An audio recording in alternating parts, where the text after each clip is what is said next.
pengalaman orang misalkan yang lu lihat gitu, pernah lu tulis? Pernah. Kalau yang kayak mengarang, berandai-andai gue ada di satu situasi, rasanya belum pernah serak gue. Musisi itu kan kita tukang pos untuk menyampaikan pesan-pesan, bagaimana kita bisa menyerap sebuah keadaan, kita bisa menuangkan ke dalam sebuah karya yang kemudian diceritakan gitu.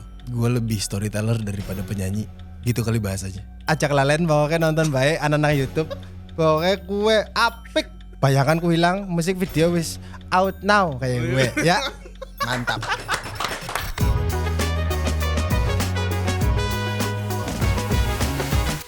Gue bersama seseorang yang setidaknya pasti pernah sekali lewat di FYP lu di TikTok. Gara-gara program kuis di salah satu TV swasta yang sekarang udah bungkus. Bang Teddy Aditya. Bener gak sih? Great introduction.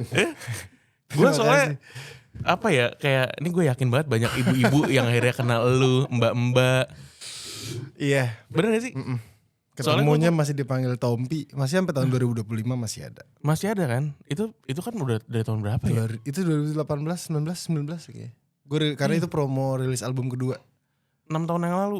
Masih lalu. bersirkulasi. Masih dan jadi salah satu. Pun sekarang gue kalau nonton lagi masih ketawa sendiri. Gue masih kayak kenapa sih? Kok bisa gitu? Iya karena kan sebelumnya musisi. Iya. Nggak, maksudnya kayak pertanyaannya bahkan nggak ada hubungannya gitu. Iya karena muscle memory benar. Sebelumnya kan musisi. Udah terlalu musik. Nah, udah terlalu musik. Top, oke. Bang Teddy Aditya nih, gue ngulik beberapa interview lo dari tahun 2018, terus juga baru-baru ini, dan gue malah lebih tertarik sama kehidupan personalnya sebenarnya. Karena salah satu musisi yang ternyata punya experience cukup unik. Dari masa kecil gak pernah netap di satu tempat, pindah-pindah terus. Atlet juga, tukang berantem. Waktu masih agak lebih muda ya. Iya, jadi gue mulai dari situ kali ya. Keluarga lo tuh kan bokap tuh ini ya, jaksa ya. Penegak hukum lah kita bisa bilang. Itu gaya didiknya tuh ngaruh gak sih ke lo? Malah bokap kalau di rumah gaya didiknya lebih kayak musisi, gue ngerasanya. Lebih tebel nuansa seninya dibandingkan. Lebih seni gitu. Daripada rasa militernya atau bukan militer kali ya, maksudnya penegak yang hukum gitu. Yang strict gitu. Itu malah lebih banyak membebaskan. Kalau nyokapnya? Nyokap justru malah lebih yang strict. Kalau bokap tuh lebih santai karena emang hobinya juga main musik. Hobinya berkesenian gitu. Instrumen semua dia kuasai. Iya, dia multi instrumentalis, perfect pitch juga. Jadi kalau bokap lebih santai sih justru malah nyokap yang lebih kayak tegas. Dia bokap juga tegas, cuman maksudnya approach-nya lebih asik aja. Kayak gue bisa misalnya dalam satu situasi, bang kita ngobrol cowok sama cowok ya, bukan bapak sama anak gitu. Oh, bokap lu bisa kayak gitu? Topik apa yang waktu itu diobrolin? Banyak. Misalkan contoh patah hati. Ini yang pengen cerita lo atau dari bokap nih? Gue lagi nggak normal mungkin, kayak gue mengurung diri di kamar dan segala macam. Zaman SMA awal-awal mau masuk kuliah gitu. Ya udah duduk bareng, rokok, ngopi, kita ngobrol cowok sama cowok, jangan, kita bukan bapak sama anak sekarang, kita ngobrol laki-laki. Gitu. Bisa gitu. Asik banget ya. Itu di keluarga Ambon tuh kayak gitu gak sih? Atau bokap lo doang kayak gitu? Kayaknya bokap hampir, gue nggak tahu sih. Sepengetahuan gue hampir rata-rata teman-teman gue yang orang tuanya bokapnya Ambon agak lebih santai sih. Laki-laki timur tuh paling takut sama mama. Apalagi kalau mama udah panggil nama lengkap udah kelar tuh. Tandanya mau marah-marah tuh kalau udah nama lengkap. Udah pasti ada. Lu ngapain lu gitu? Ada. Bikin salah nih gue gitu kalau udah nama lengkap keluar ya. Gue menangkap bahwa Bang Teddy itu adalah orang yang adaptif gitu ya. Dan bisa mingle sama orang-orang baru gitu. Even orang baru gitu. Apakah itu efek dari kehidupan lo yang juga berpindah-pindah dari kecil? Rasanya iya. 6 kali pindah SD, SMP 3 kali pindah, SMA 2 kali pindah dengan... SD 6 kali pindah? 6 kali pindah. Berarti setahun sekali pindah? Enggak, ada yang 3 tahun terus baru pindah 1 catur bulan terus pindah lagi. Karena ikut bokap tugas kan. Jadi kadang sesering itu iya. Jadi kadang-kadang ada SK yang baru jalan 4 bulan terus ternyata udah turun lagi, pindah lagi gitu. Dan pindahnya lumayan ke daerah-daerah yang beda-beda. Ambon, Makassar, Pemalang, di Jawa. Itu yang lu inget? Atau ada kota-kota lain yang Bau-bau itu di Sulawesi Tenggara ada, kalau gue sebutin semua sih lumayan banyak. Cuman artinya latar belakang budayanya aja beda banget gitu dari satu tempat ke tempat lain yang dimana akhirnya gue jadi terbentuknya gitu. Terbentuknya jadi mungkin waktu kecil jadinya mau nggak mau beradaptasi kali ya. Iya. Karena kan waktu kecil agak lumayan belum mengerti yang gitu-gitu. Jadi ya temenan aja gitu. Cuman maksudnya cara bertemannya juga akhirnya menyesuaikan dengan bagaimana tempat itu budayanya kayak gimana gitu. Kayak ya ada waktu zaman pindah dari Makassar pindah dari Ambon pindah ke Jogja lumayan ada culture shocknya, lumayan ada dibulinya. Cuman ya hal-hal itu yang akhirnya bikin adaptasi sih. Itu pas SD berarti ya? SD. Ambon ke Jogja, dari Jogja tuh gue lulus SD-nya di Jogja. Dari Jogja terus pindah ke Makassar. Dari Makassar pindah ke Jakarta, dari Jakarta pindah ke Pemalang. Lama di Pemalang? Di Pemalang lumayan 4 tahun. Di situ juga lu menemukan olahraga lain selain sepak bola. Betul. Berarti lu bola dulu kan? Bola dulu. Dan serius lo di Jakarta tuh? Serius dulu. Tergabung di klub IMDKI, Indonesia Muda. Indonesia Muda DKI. Terus main Liga Danon lah gitu, serius banget. Apa bro? Didikan orang tua gue salah satu yang paling gue syukuri sampai hari ini adalah dulu dicemplungin ke hampir semua bentuk olahraga. Ya olahraga tim, olahraga individu. Jadinya membentuk cara gue beradaptasi terhadap kehidupan. Kapan gue harus kompetitif, kapan gue harus kompetitif sama diri sendiri, kapan gue harus mengalahkan diri sendiri. Ya itu kan sering banget kita ketemu di kehidupan gitu. Kadang-kadang kita harus ngalahin diri sendiri. Jadi ya bentuk-bentuk kayak gitu yang sangat-sangat gue syukuri sih sampai sekarang. Olahraga tuh kan bisa dibilang jadi pelarian energi lu yang banyak kan. Betul. Biar lu gak badung gitu. Betul. Sebandel apa sih emang dulu? Bandelnya tuh ngapain sih?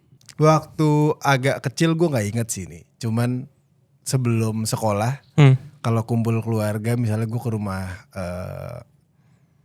saudara gue gitu. Lagi acara mau lebaran misalnya. Lihat tumpukan piring tuh gue gak bisa. Gue pecahin. Ya gitu. Bandelnya gitu tuh? Iya. Wah ngeselin banget ya? Lumayan. Jalan di mall ada lagi digandeng sama nyokap gitu. Ini gue gak inget juga. Lagi gandengan terus ketemu sama anak lain yang mukanya gue gak suka. Nyebelin misalnya gitu. Muka tampolan? Iya, gue tampol. Tanpa alasan? Gue cuman, bahkan gue belum bisa ngomong. Ini cerita dari nyokap ya. Mah, ukul. Tiba-tiba gak nyadar tangannya udah lepas, tepok aja. Wah, gitu. Gue gak nyadar tuh. Ya itu lumayan ke bawah lah. Sampai agak, mungkin SMP kali ya. SMP SMA gitu. Ya SMA sih paling badungnya bolos-bolos sekolah, main biliar. Berkelahi? Ya tergantung kondisi. Jika diperlukan. Tapi tadi yang satu yang gue highlight sih, belum bisa ngomong tapi bisa mukul orang. Itu gue nggak tahu. Jangan dicontoh ya. Gue nggak tahu kenapa. Maksudnya kenapa bisa kayak gitu gue nggak tahu. Cuman ukul. Tepuk. Gue nangis aja anak orang. Apakah lu orang yang dari dulu punya kemauan yang keras? Karena gue ngelihat contohnya kan gue juga dengar beberapa interview lu bilang contohnya pas kuliah gitu kan. Akhirnya lu ibaratnya kalau istilah perang tuh atau bisnis ada burn the ships. Dibakar tuh kapalnya tuh. Bener gak sih? Iya kali ya. Kalau gue mau A, gue harus sampai bisa A. Kalau gue mau B, gue harus sampai bisa B. Makanya gue lumayan hampir contoh olahraga gitu. Hampir semua olahraga gue cobain dan lumayan kelihatan level seriusnya di saat melakukan olahraga itu. Jadi kayak itu juga satu bentuk skill mungkin yang terbentuk gara-gara cara gue bertumbuh. Lumayan kekeh, lumayan ngotot kalau mau sesuatu, gimana pun caranya. Kemauannya keras dan kalau udah mau, Iya, kalau udah mau harus kejar. Dan itu juga yang membuat itu menjadi possible sebenarnya kan juga izin dari orang tua gitu. Kayak misalnya gue setelah dewasa, gue pilihan-pilihan yang gue putuskan. Contoh tadi gue bilang burn the ship zaman gue kuliah. Gue memutuskan untuk tidak menyelesaikan kuliah karena rasanya waktu itu pikiran anak umur 18 tahun ya. Sepertinya kuliah bukan buat gue. Gila. Kuliah gini-gini aja. Iya. Capek bangun pagi. Iya, kelas jam 7. Ngeluarin duit. Bayar terus kayak bayar tapi usaha. Orang kita kan lo bayar maunya menikmati. Lucu banget ya. Iya, waktu jadi, itu mikirnya ya. Iya, waktu itu mikirnya kalau dipikir-pikir sekarang kayak apaan sih? cuman ya pun sampai sekarang itunya nggak hilang sih. Maksudnya jadi lebih bisa, mungkin setelah dewasa jadi lebih bisa beradaptasi dengan keadaannya. Cuman ketika gue memutuskan sesuatu bahwa gue pengennya ini, gue tahu apa yang harus dikorbankan dan gue nggak apa-apa untuk mengorbankan hal-hal yang mungkin untuk anak seusia itu mungkin penting atau gue nggak ngerti. Cuman mengorbankan sesuatu tuh buat gue sudah menjadi mengorbankan sesuatu untuk hal yang gue inginkan tuh udah jadi hal yang nggak apa-apa banget.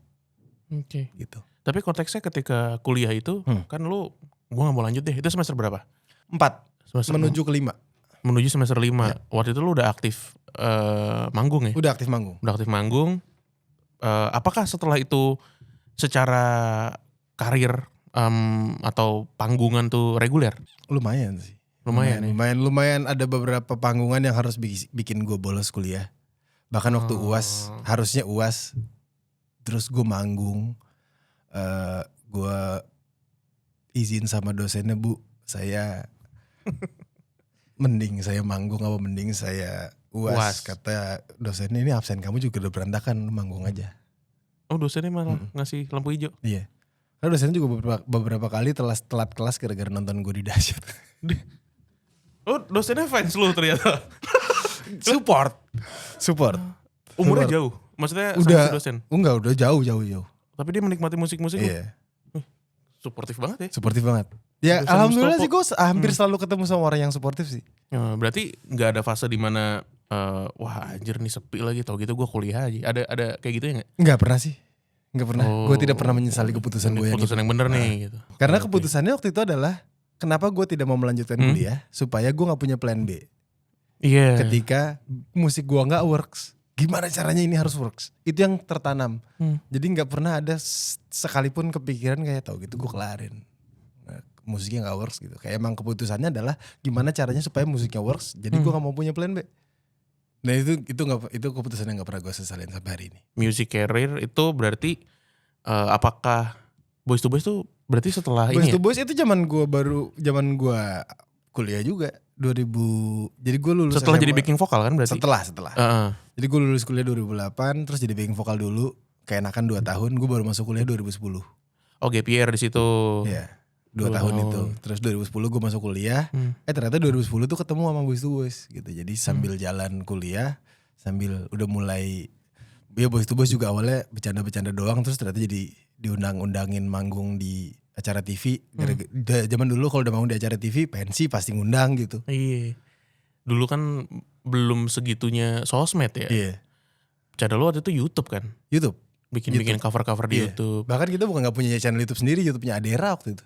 Oh, nebeng di YouTube ya Adera. Iya karena emang gak niat juga mau bikin yuk gini. Emang habis buka puasa bareng terus ayo kita cover-coveran yuk di rumah Adera gitu. Berarti Adera, Beboy, Kunto Aji. Sama lu berempat ya? Format pertamanya. Habis itu cabut. Berapa lama? Lebih ke arah bubar sih. Oh semuanya gak Adera udah sibuk dengan waktu itu dia solo. Terus kita sempat jalan 2 tahun, terus Aji solo, terus tahun kedepannya gue cabut juga karena gue pun waktu itu mulai main sama Berli Kumoho Project 2011 BLP. Sama BLP, jadi lumayan ngebagi dan itu jadwal lumayan padat, makanya salah satu alasan kenapa gue nggak melanjutkan kuliah juga karena schedule ya. Karena jadwalnya lumayan kayak ini pilihan nih gitu. Kalau gue mau kuliah gue nggak bisa ngambil semua panggungan, kalau gue manggung gue nggak bisa ngambil kuliah gitu. Waktu itu mikirnya gitu. Sebenarnya mungkin bisa aja. Kalau sekarang kan mungkin ada kelas malam atau apa Iya. Opsi-opsi kuliah yang Selalu lain. ada pilihan sebenarnya. Cuman gue gak mau punya pilihan waktu itu. Dan gue gak menyesal. Apalagi sekarang kan kalau ngomongin kuliah ya ada Zoom lewat Iya, bisa online. Dulu opsinya cuma manggung sama kuliah. Manggung lah. Iya, manggung lah. Gajian bro. Iya. Dulu sering ributnya sama Aji. Sama Aji. Kayak apa sih biasanya ributnya tuh? Hal-hal yang nge-trigger perdebatan gitu. Banyak yang gue lupa sih. Cuman sempat ada kalimat kayak kita kerja aja lah, kita gak usah temenan gitu. Segitunya intensnya. Iya. Tapi sekarang kayak temenan aja kan. Sekarang sih udah sangat bersahabat. Udah, maksudnya itu ya umur segitu aja, umur 20, 19, 20 gitu lah. Masih anget-angetnya kan kepala. Dan dia tahu maunya apa, gue juga sudah tahu gue maunya apa, dan sama-sama vokal gitu, jadi lumayan sering. Lu keras, berdistorsi ya. Dia keras juga ya. Keras banget Aji tuh. Oh ya? Kalau nggak keras nggak akan nyampe jadi Kunto Aji yang hari ini sih menurut gue. Kelihatannya kan kayak kalem, lembut gitu kan. Ya maksudnya dia keras dengan apa yang dia tahu dia mau selalu. Ketika bicara soal pendirian, baru bicara soal pendirian dia keras. Teddy Aditya selalu bilang untuk berkarya dengan jujur. Nyiptain semua karya tuh dari pengalaman yang lo alamin gitu kan. Nah, pertanyaannya kenapa harus kayak gitu? Atau gimana cara lo ngebedain mana yang bisa dan mana yang gak perlu jadi karya nih? Karena terlalu personal gitu misalkan. Kenapa harus gitu? Sebenarnya nggak harus. Cuman sejauh ini cara gue masih begitu dan tidak menutup kemungkinan akan berubah. Gue nggak tahu kedepannya akan seperti apa. Cuman sejauh ini gue mungkin bahasanya gini kali ya. Gue masih harus bukan masih harus. Gue paling tidak harus pernah menghidupi konfliknya untuk bisa gue tulis. Gue harus lu yang ngalamin. Iya, harus pernah gue alamin, harus pernah gue rasain. Karena rekaman kan artinya rekaman dari apa yang gue alami, dari apa yang gue lihat, dari apa yang gue dengar gitu. Jadi rasanya selalu kayak bercerita tentang, nggak tahu gue beberapa kali gue coba tapi belum bisa serak rasanya ketika gue menulis sesuatu yang gue belum pernah alami atau paling tidak gue lihat atau gue dengar. Pengalaman orang misalkan yang lu lihat gitu, itu pernah lu tulis? Pernah. Gue lihat atau gue denger gitu. Dan gue pas mendengar atau pas melihat gue merasakan sesuatu, menggerakkan hati gue untuk menceritakan gitu. Kalau yang kayak mengarang, kayak berandai-andai gue ada di satu situasi, rasanya belum pernah serak gue menulis dan menyanyikan lagu seperti itu. Gue sempet denger gitu ya, Bernadia itu kan karya-karyanya rasanya deket banget ya sama yang dengerin gitu, sama yang dengerin bisa langsung relate. Dan ternyata dia bilang kalau itu bukan pengalaman dia, tapi dia tadi dari baca buku, dari nonton film, tapi dia bisa nge-translate itu jadi karya yang secara bahasa tuh rasanya kayak seakan-akan tuh dia yang ngalamin gitu. Tapi kan dia tetap mengalami emosinya ketika dia baca buku, ketika dia nonton gitu. Itu menurut gue rootsnya akan tetap kayak gitu sih. Ketika kita mengarang pun, ketika kita berandai-andai, kita bisa menempatkan kita dalam sebuah situasi yang paling enggak kita punya bayangan rasanya kayak gimana. Apa sih? Jatuh cinta misalnya. Jatuh cinta yang kayak gimana gitu misalnya. Paling enggak kita pernah tahu rasanya jatuh cinta itu kayak gimana sih. Atau patah hati gitu. Atau sebel atau marah. Tapi kayak secara spesifik kalau gue, terutama kalau lagi nulis album gitu. Kalau lagi nulis album gue pasti selama ini caranya adalah merecap apa yang terjadi misalnya 3-4 tahun ke belakang, apa yang terjadi dalam hidup gue dan apa yang layak untuk gue ceritakan. Ada beberapa lagu yang akhirnya gak rilis karena rasanya kayak gak kena mungkin. Tidak layak tayang. Bahasa sederhananya mungkin kayaknya offset deh yang ini nih. Iya offset benar. Gitu kali ya. Iya offset. Udah ada hakim garis yang angkat. Iya. Enggak gitu. Par. Akhirnya gak jadi tayang. Iya. 2017 lu konsisten nih sampai sekarang jadi musisi indie ya? Lewat Tet Records. Betul. Berat gak sih jalannya? Banget. Berat banget? Banget. Pasti. Karena jelas apalagi awal-awal gitu tidak ada sokongan dana. Tidak, jadi kayak gue harus nabung dari uang yang mungkin bisa gue jadiin sesuatu yang lain. Kayak contoh gue bikin video klip Healer di Iceland. Iya. Nabung setahun. Tapi kan lu sambil jalan-jalan waktu itu kan. Maksudnya lu jalan-jalan sambil bikin video klip, bener gak sih? Iya, hampir semua video klip gue kayak gitu sih. Iya kan? Hampir semua video klip gue kayak gitu. Cuman lebih berat menurut gue adalah ketika ruang gerak gue terbatas. Terbatas sama terbatas sama label, pagar apapun itu. Iya. Pagar-pagar yang diciptakan oleh eksternal. Oh ya, pihak luar. Jadi untuk mungkin paling berat adalah secara jelas finansial gitu. Karena ya nggak ada, maksudnya gue tetap harus manggung dan manggungnya harus gue bagi. Yang mana untuk kebutuhan gue, yang mana yang untuk tabungan, yang mana yang untuk melanjutkan si bisnisnya ini. Gitu. Jadi berat dan tidak. Karena secara gue menjalaninya selalu menyenangkan. Seberat apapun gitu. Karena ruang gerak gue sangat-sangat. Iya gak ada yang ngatur ibaratnya. Bisa dibilang semau gue sih. Gitu. Tapi ada momen yang bikin goyah gak sih? Kayak aduh ternyata begini banget ya apa gue gabung major label aja ya. Segoyah-goyahnya tidak sampai situ. Gak sampai sana? Segoyah-goyahnya gak sampai situ. Tergoyahnya? Tergoyahnya waktu pandemi. Oh iya. Jadi dihantam semua ya. 2017 kan start sebenarnya 2015 Inner Wonderland, 2016 mulai jalan ngerjain album solo. Udah ngebentuk tim pelan-pelan. 2017 timnya terbentuk, jalan sampai 2019 2020 pandemi, dimana kemudian tim itu harus karena nggak manggung, karena nggak ada income segala macam, harus gue efisiensi let go. Iya, harus gue let go. Semuanya gitu, dari di tim tuh ada ada 6 orang, ada fotografer, ada editor, ada manajer, ada itu harus kayak guys, gue nggak bisa lagi gaji kalian. Jadi kalau misalnya ada opportunity di luar yang kalian rasa bisa kalian jalanin dan bikin kalian hidup, silahkan. Gue nggak bisa, gue sedang tidak bisa sekarang gitu, karena emang ya itu salah satu momen yang bikin goyah lah dalam menjalani ini. Cuman goyahnya pun nggak pernah sampai tahu gitu gue. Nggak sampai ke sana. Iya, nggak sampai sana. Karena emang pilihan sih. Gara-gara kita ngobrol ini gue jadi kayak mungkin sekarang gue baru nyadar kalau udah milih sesuatu, udah itu aja gitu. Iya. Batu lumayan. Iya. Baru sadar sekarang. Iya, batu ya. Dulu deh. Gue ngeliat Instagram lo, terus di Spotify juga ada title gitu, storyteller. Nah, boleh dielaborate gak sih? Maksudnya apa sih storyteller? Kan gue nulis lagu. Lagunya semuanya berdasarkan cerita yang gue lalui. Kadang-kadang ada ceritanya yang gue cari-cari. Ada momen dimana dalam hidup gue sering solo travel sendirian. Ke tempat-tempat yang gue gak pernah, gue gak kenal. Atau mungkin gue menyemplungkan diri ke dalam sebuah relationship yang gue tahu ngapain gitu. Tapi pernah kayak gitu? Pernah. Biar punya cerita jadi aja. Karya, iya biar punya cerita kisah. aja. Iya. Nyari kisah ya. Iya. Ketika punya cerita kan, nggak tahu, gue selalu beranggapan bahwa musisi itu kan tukang pos ya. Kita tukang pos untuk bercerita, menyampaikan pesan-pesan yang memang secara talenta dikasih ke kita. Bagaimana kita bisa menyerap sebuah kayak keadaan secara emosional.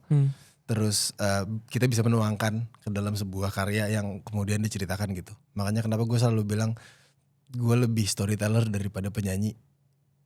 Gitu kali bahasanya. Membentuk personanya untuk diri gue adalah ketika gue mau bercerita, gue bikin lagu gitu. Itu juga memudahkan akhirnya ketika gue berkarya. Ketika gue harus nulis, bukan harus nulis, ketika gue mau bikin lagu, ketika gue mau merilis sesuatu gitu, ketika gue mau ngerjain album. Itu si storyteller ini persona yang dibentuk untuk membuat gue lebih mudah untuk menyampaikan apa yang pengen gue sampein tuh, jadi kayak lebih gampang gitu. Ketika bikin album tuh lu nulis utuh gitu gak sih Pak? Atau secara parsial? Biasanya gue bikin storyline dulu. Karena gue sejauh ini masih bercerita, misalnya dari track ada 10 track, ceritanya berurutan gitu. Kayak track 1 endingnya kayak contoh album 1 dibukanya Suddenly It's Alright tuh ngomongin tentang emosi yang harusnya gue nggak ada di sini tapi ngapain gue di sini gitu. Terus track terakhirnya ternyata semua bentuk emosi yang ini nothing is real. Jadi jernih dari itu. Terus kayak album kedua Thinking mempertanyakan banyak hal. Album track satunya, track terakhirnya adalah The Answer. Jawabannya. Itu jernihnya adalah track 1 2 3 4 5 6 sampai 9 gitu. Pun album yang terakhir rilis semua juga kayak gitu. Jadi emang gue suka, mungkin itu yang akhirnya juga jadi storyteller itu tadi, gue suka cerita yang berurutan gitu. Gue suka merangkai cerita yang pernah gue alami secara berurutan. Dan itu prosesnya menyenangkan banget sih. Iya. Dan secara prinsip kerja mungkin sama kayak penulis atau komika ya. Lu harus cari terus keresahan ya biar bisa nulis. Tadi kan lu metodenya dengan solo traveling atau masuk ke sebuah relationship yang sebenarnya kayak ngapain gue di sini? Bener gak sih? Iya. Cuman kalau sekarang setelah lewat 30 udah agak beda tuh cara mikirnya. Apa yang paling fundamental? Yang paling fundamental ternyata tidak harus tidak harus menceritakan apa yang dirasakan sekarang. Kalau dulu kayak apa yang gue rasain sekarang harus gue tumpahin, harus gue rilis. Kayak sekarang mungkin melihat 5 tahun lalu gue ngapain, udah lebih bisa memproses itu dan apa yang pengen gue ceritain gitu. Jadi menghidupi konfliknya gak harus sekarang. Meskipun harus tetap pernah. Rasanya kayak harus tetap pernah gue rasakan. Tapi lebih difilter, memilah-milih. Iya. Gak langsung dikeluarin. Iya, gak langsung dikeluarin. Lebih dewasa kali ya bahasanya. Kalau dulu kayak bocor aja. What? Ya rilis. Sekarang udah kayak oke, tampung dulu aja perasaannya gitu. Oke. Tapi ada ini gak sih Pak, perbedaan gitu ya dalam proses berkarya atau proses kreatif sebelum menikah sama setelah menikah? Sejauh ini gue belum merasa terlalu signifikan perbedaannya. Yang pasti sekarang apa yang gue bikin, apa yang gue tulis, tanggung jawabnya bukan cuma diri gue sendiri lagi. Iya. Jadi apa yang gue rilis sebagai lagu secara moral gitu tanggung jawabnya lebih besar. Tapi gue masih lagi belajar juga bermanuver. Gue baru nikah 8 bulan gitu. Kayak November tahun lalu. Ya 8 bulanan ya. Hampir 9 bulan lah. Jadi bermanuver terhadap apa yang harus gue tulis tuh masih. Cuman rasanya emang beda. Beda. Kayak dulu gak mikir. Gak mikir kalau gue nulis gini apa yang akan dirasakan oleh pasangan gue. Gak peduli. Kalau sekarang ketika nulis tuh kayak oke. Sadar gak sadar mungkin, sadar gak sadar ya. Di alam bawah sadar gue pasti ada yang kayak. Ada yang kayak ngerem. Iya ada yang ngerem. Kalau di TikTok tuh kan ada 2 lagu ya yang pernah viral ya. Lagu lo ya. Kembalikanku sama Takkan berpaling. Yang angkanya paling besar. Nah, angkanya paling besar. Angka. Menurut lo nih sebagai seorang musisi, semua musisi tuh harus ngonten gak sih atau nge-utilize itu? Semua musisi harus berkarya. Itu benar, pasti dong. Satu. Cuman sekarang sih dengan dunia yang sangat cepat sekarang, rasanya memang mau nggak mau lo harus menggunakan platform itu untuk mengamplify karyanya. Karena ya perputarannya cepet banget gitu sekarang. Setiap Jumat ada New Music Friday. Setiap Jumat ada yang rilis yang baru gitu. Jadi sekarang pun orang udah kayak makan prasmanan kali ya. Kayak mereka bisa memilih apapun yang mereka pengen denger. Mungkin kalau zaman awal-awal gue di dunia musik, gue taunya ya orang akan mendengarkan apa yang ada di radio, apa yang ada di TV, apa yang dijijelin ke mereka secara jazz. Iya. Suka nggak suka sih sepertinya tetap harus tapi nggak. Sudah tapi belum nih. Karena kayak gue ada fenomena ya, misalnya kayak meskipun fenomena ini tidak bisa kita adaptasi. Mungkin gue belum bisa melihat ini bisa diadaptasikan di Indonesia gitu misalnya. Kayak contoh Frank Ocean. Rilis album, hilang aja orangnya. Gak punya Instagram, gak ada orang yang tahu kehidupan pribadi dia kayak gimana. Mungkin dia lagi jaga perpustakaan gitu sekarang, nggak tahu. Tapi ya orang tetap dengerin albumnya gitu. Kayak itu fenomenal lah. Kayak itu hal yang mungkin 1 dari 1000 atau 1 dari 1.000.000 artis bisa kayak gitu. Kalau buat lu sendiri nggak mau bikin ini top 5 orang-orang? Itu Oslo aja. Itu Oslo aja. Gue top 6. Nggak tahu sih, gue terlalu menikmati kehidupan gue kali ya. Sampai kadang-kadang rasanya kayak buat gue tuh kalau ngonten tuh maksudnya ngonten segitunya lumayan menyita attention personal dan waktu personal gue terhadap apa yang terjadi dalam kehidupan gue gitu. Meskipun tetap ada lah, tetap ada effort yang dilakuin karena ya gimana pun keadaannya ya tetap butuh gitu. Jadi cuma ya lo nggak sampai bikin kabur antara personal life sama konten, karena seringkali makin banyak kita dituntut untuk ngonten gitu ya, blur nih antara dunia nyata atau personal life sama konsumsi publik gitu ya. Tapi aktif kan di sosmed? Aktif. Balas-balasin DM gak sih?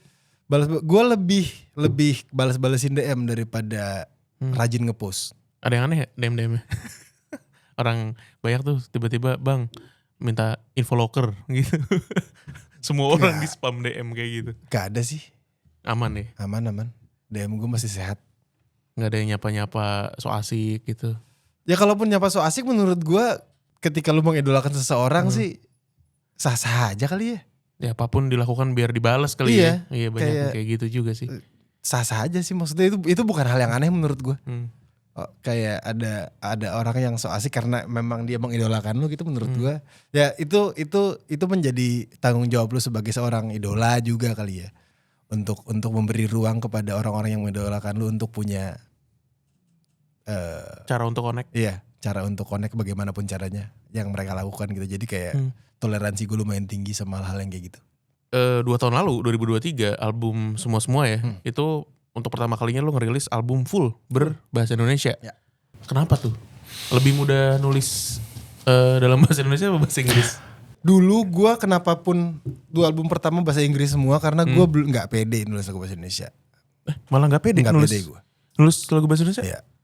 Karena ya bahasa Indonesia kan mother tongue kita ya. Iya, jadi ketika itu rasanya ada bunyi yang gak enak, lo ngeh gitu. Gua paling gak buat gua gitu. Gua merasa apa yang gua tulis dalam bahasa Indonesia dulu tuh kayak meskipun gak ada yang salah, cuman gue lebih nyaman untuk bercerita dalam bahasa Inggris karena ya bahasa Inggris banyak yang bisa dijadikan perumpamaan gitu. Iya sih, bahasa Indonesia tuh rawan cringe ya. Iya gak sih?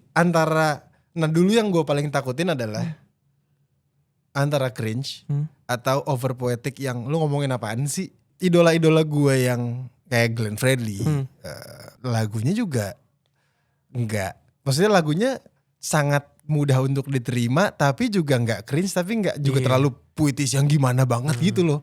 Jadi kayak gue masih dulu yang itu salah satu yang gue takutin yang kemudian akhirnya bikin gue insecure kali ya ketika gue nulis lagu bahasa Indonesia. Setelah banyak exercise, terus gue banyak ngobrol sama, ya gue ngobrol sama Tulus, ngobrol sama Petra, Aji, ngobrol Baskara tentang bagaimana approach mereka dalam kan nulis sangar-sangar banget, sangar-sangar banget itu orang nulis lagu bahasa Indonesia kayak makanan banget buat mereka ya. Iya, jadi setelah banyak belajar sama teman-teman, akhirnya gue menemukan caranya untuk gue tidak insecure menulis lagu bahasa Indonesia dan kemudian gue rilis gitu. Jadi salah satu alasannya kenapa album semua full bahasa Indonesia karena akhirnya gue unlock bagaimana caranya gue bisa bercerita dalam bahasa Indonesia tanpa gue takut atau insecure terhadap outputnya kayak gimana. Terhadap respon orang. Iya. Sebenarnya bukan terhadap respon orang sih, lebih ke guanya. Gue kayak apaan sih? Gitu. Geli sendiri. Iya, geli sendiri. Gitu. Tapi ada gak yang kayak gitu? Maksud gue ketika udah ngerilis karya terus lu ngerasa kayaknya part ini harusnya begini nih. Ada rasa pengen ngerevisi gitu ya, meskipun nggak segitunya gitu. Kayaknya mungkin karena proses penulisan dan proses pengkaryaan gue selalu panjang, selalu lama. Dan ketika ini yang kita pernah ada satu songwriting camp di Bali waktu itu, vocal camp. Terus gue ngobrol. Acaranya siapa tuh?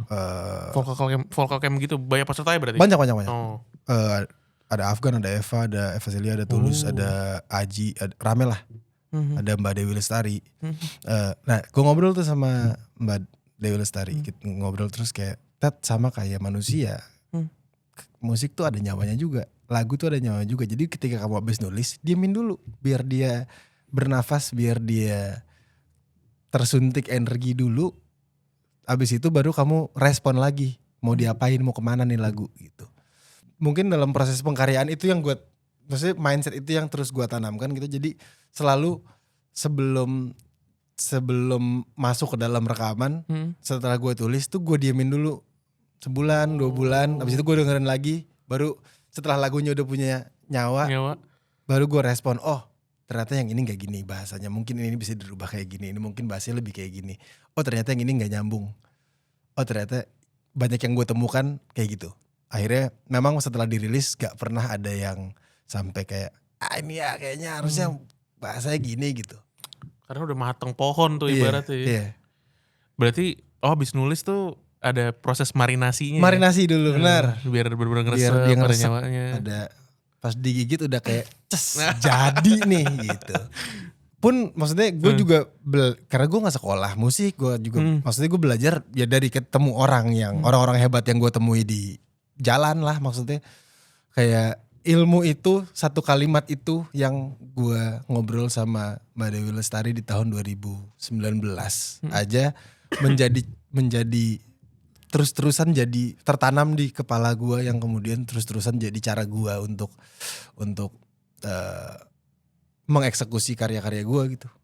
Maksudnya menyenangkan banget ketemu orang-orang hebat ini. Kayak selalu ada dagingnya gitu. Selalu ada ilmunya.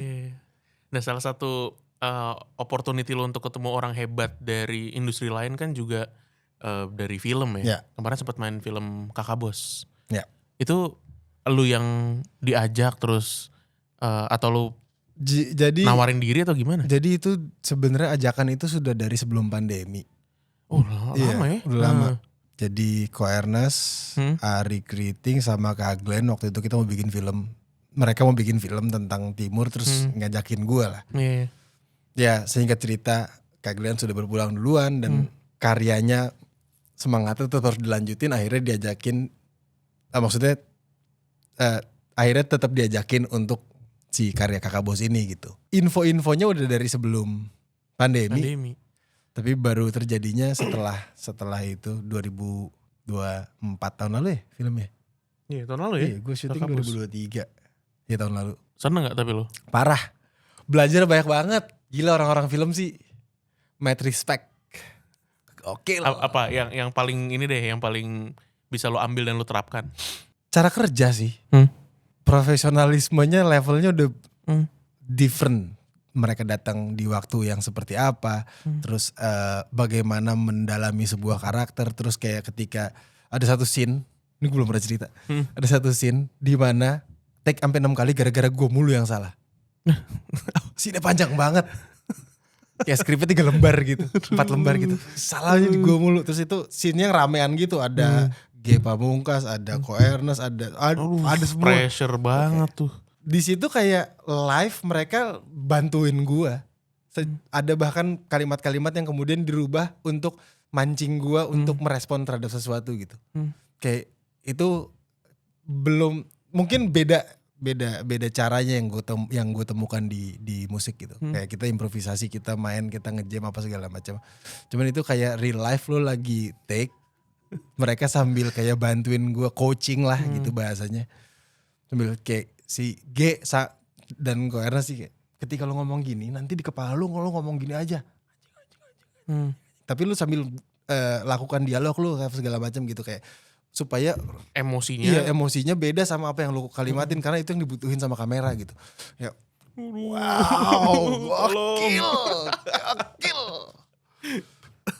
gokil gue.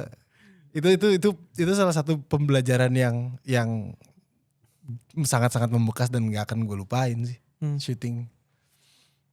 Tapi pengen lagi kalau pengen lagi main film. Karena belum selesai gue itu balik lagi gue ngulik sesuatu tuh Iya. harus sampai tuntas gitu ya. Masalahnya kaki udah nyelup nih. Udah nyelup nih, jempol udah basah nih. Jempol udah anget nih. Iya, jadi kalau diajakin lagi gue dengan sangat semangat gue akan iyain sih. Karena itu satu area yang gue pengen banget bisa belajar lebih dalam. Salah satu karya yang baru-baru ini lo rilis, Bayangkan Ku Hilang. Ya. Itu ceritanya tuh soal effort yang gak pernah dihargai gitu gak sih? Terserah lu sih. Gue sih dengernya gitu ya. Iya. Sebenarnya lagu itu adalah layernya banyak banget. Layernya banyak banget dari yang awal cuman kalimat Bayangkan Ku Hilang itu yang terus nge-trigger. Jadi yang muncul pertama kali itu kalimatnya Bayangkan Ku Hilang, tak lagi bisa ada, tak lagi bisa menemanimu. Gelap sepimu, tak lagi ada janji yang bisa kutepati. Terus gue kayak, wah, dari kalimat Bayangkan Ku Hilang bisa jadi. Dan ternyata kayak, jadi ceritanya lagu itu adalah lagu yang gue tulis buat Raffi Sudirman. Raffi Sudirman. Ya, Raffi Sudirman. Jadi di waktu itu dia mau bikin lagu, dia datang ke rumah, terus nanya-nanya lah, lo kalau nulis gimana, approach-nya kayak gimana. Jadi oke, kita mulai dari kalimat itu gitu. Nah, gue tulis liriknya segala macam, dia mainin keyboardnya, gue bilang, maksudnya kita mensituasikan ruangannya waktu itu, ya pokoknya kita bikin lagu sedih coba ya, exercise gitu. Cuman ternyata setelah lagunya jadi, pas gue dengerin lagi, oh ternyata banyak banget subliminal message yang gue nggak sadar gue ceritain. Yang jadi keresahan gue waktu itu gitu. Ini tahun berapa sih berarti ditulisnya? 2000 tahun lalu. 2024. Sebelum merit berarti. Udah. Sudah. Enggak, sorry, ini 2025 bahkan nulisnya. Awal tahun. Awal tahun ini. Awal tahun. Oke, terus. Awalnya gue pikir lagu ini ya gue nulis aja gitu. Cuman setelah gue dengerin lagi ternyata banyak sekali layer yang jadi keresahan gue, kayak kemudian sudah menjadi kepala keluarga, banyak ekspektasi baru yang iya akhirnya harus gue jalanin. Terus habis itu ngebayangin lagi kalau orang-orang yang gue sayang yang ngomong sama gue Bayangkan Ku Hilang, apa yang terjadi emotionally. Ini berarti maksud gue relationship itu bukan soal ke pasangan doang, bukan hanya soal pasangan. Karena ya 2 tahun terakhir, tahun 2023 Oktober tanggal 20 gue ingat banget. Bokap kena serangan stroke. Jadi setelah 2 tahun kayak setiap bangun tuh selalu ada kesedihan kecil maupun besar yang gue rasain gitu. Dan kalimat ini tuh entah kenapa kayak selalu muncul terus. Jadi ketakutan gitu. Akhirnya rasanya emang emosinya harus dikeluarin gitu. Meskipun waktu gue nulis lagu ini gue nggak sadar bahwa gue harus ngomongin tentang ini gitu. Cuman ketika gue dengerin lagi lagunya, oh ternyata ini banyak banget keresahan gue, banyak banget ketakutan gue tanpa gue sadar. Terus ada juga, dan ini waktu itu lagi rame-rame banget tentang isu-isu lingkungan lah apa segala macam. Jadi setelah yang tadi awalnya gara-gara Bayangkan Ku Hilang tentang ngomongin gua setelah menjadi orang, maksudnya setelah berada di level yang berbeda dalam kehidupan gitu. Terus ngebayangin orang-orang yang gua sayang kalau itu yang mereka yang ngomongin ke gua. Habis itu ngebayangin lagi ini kalau misalkan setiap bangun tidur ada tuh berita jeleknya. Wah iya kacau. Apalagi ngomongin lingkungan gitu, kayak ini kalau bumi yang ngomong Bayangkan Ku Hilang kita ngapain? Jadi kayak ini layernya banyak banget. Jadi gue sangat membebaskan untuk orang-orang yang ngedengerin lagu ini mau mengartikan atau menginterpretasikan ke arah seperti apa. Soalnya gue ngeliat salah satu komen gitu di official audio kayaknya. Ada yang bilang, wah ini lagu relate banget sama gue karena gue selama ini excited sendirian gitu dalam hubungan. Yeah. Berarti dia nangkepnya itu ya liriknya ya. Gak apa-apa banget. Gak apa-apa banget. Karena pun ya secara sadar atau tidak sadar pasti gue juga pernah menghidupi perasaan itu gitu. Iya. Makanya akhirnya terjadi sebuah tulisan yang kayak gitu. Maksudnya terjadi lagu yang kayak gitu. Cuman memang lagu ini buat gue at least layernya lumayan berlapis. banyak banget. Ajakan buat refleksi. Ajakan untuk peka kali ya. Ajakan untuk peka terhadap apa yang terjadi di dalam sekitar lingkup hidup lo gitu. Lo maknainnya tuh lebih dalam gitu. Tadinya nggak gitu nganggap serius. Atau mungkin sudah pernah menganggap itu serius tapi mungkin udah kayak udahlah, take it for granted. Iya. Menyia-nyiakan ya, hal-hal yang udah lo take it for granted gitu. Paten. Oke. Jadi berat. Berat bener sore-sore ini mau maghrib.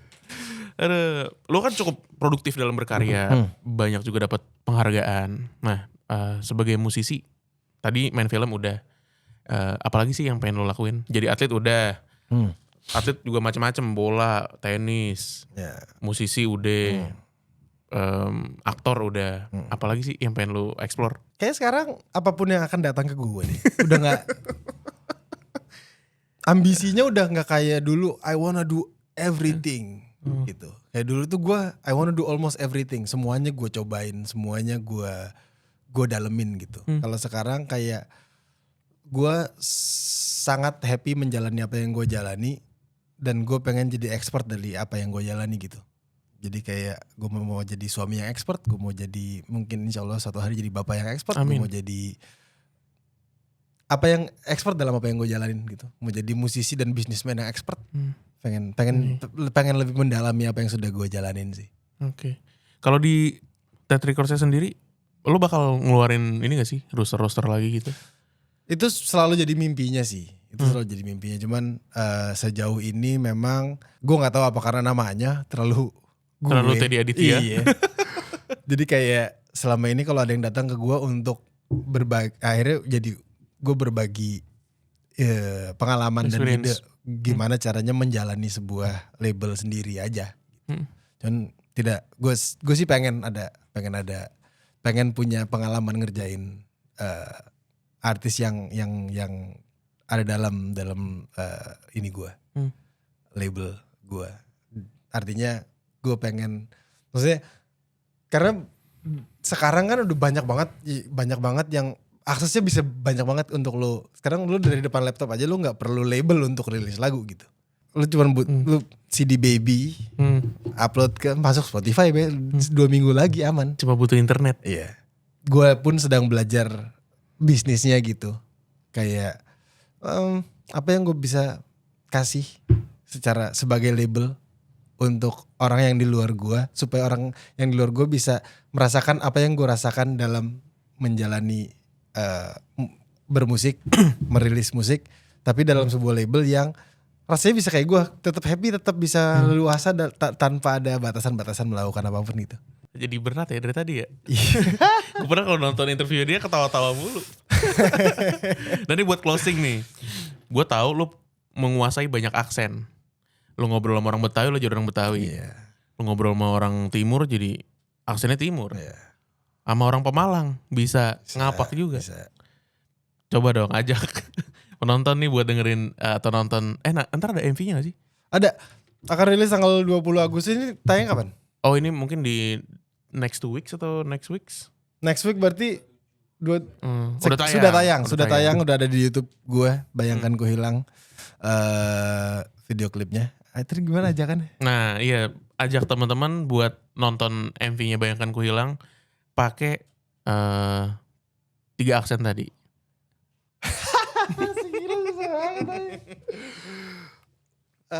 Aksennya aja, bahasanya mah bahasa. Woi kawan-kawan nih, jadi beta pun video klip dari lagu Bayangan Ku Hilang tuh ada di YouTube.